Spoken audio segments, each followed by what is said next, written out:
भाजप नेत्या नवनीत राणांना जीवे मारण्याची धमकी मिळाली। नवनीत राणांना गळा कापून जीवे मारण्याची धमकी मिळाल्याचं कळते। राजापेठ पोलीस स्टेशनमध्ये तक्रार दाखल करण्यात आली। पोलिसांकडून अज्ञातांचा सध्या शोध सुरू आहे।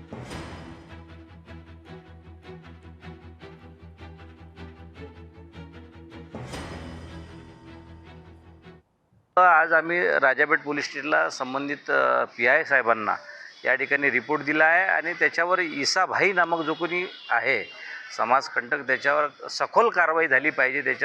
त्याला ताबडतोब अटक केली पाहिजे, कारण राष्ट्रीय नेत्या भाजपाच्या असल्यामुळे त्या कुठेही फिरू शकतात, कुठेही राहू शकतात। आणि त्यांनी सांगितलं की आतापर्यंत बा तुला खूप लोकांनी मारलं, म्हणजे ज्या पद्धतीनं त्यांनी सांगितलं आहे त्याच्यामुळं पोलिसांनी ताबडतोब कारवाई घ्यावी, त्याकरिता आम्ही या ठिकाणी रिपोर्ट दिला। शासनाने आणि समाजाच्या सर्व थरातील लोकांनी कोणत्याही राजकारण न करता महिला शक्तीच्या मागे उभं राहिलं पाहिजे। आज त्या आहेत, उद्या प्रत्येक महिलेला ह्या गोष्टीला सामोरं जावं लागेल आणि यांची अशीच मस्ती वाढेल।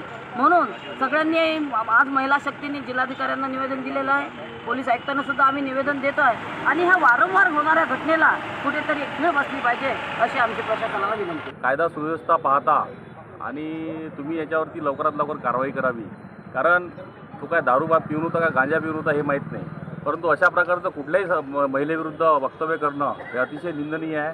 त्याची भाषा बघा की त्याला संस्कार कुठल्या प्रकारचे आहे यातून दिसून येते। अशा प्रकारच्या घटना आणखी घडायला नाही पाहिजे। नेहमी ताईंना उठसूट कोणी ना कोणी येऊन काही बोलतात, हे चुकीचं आहे।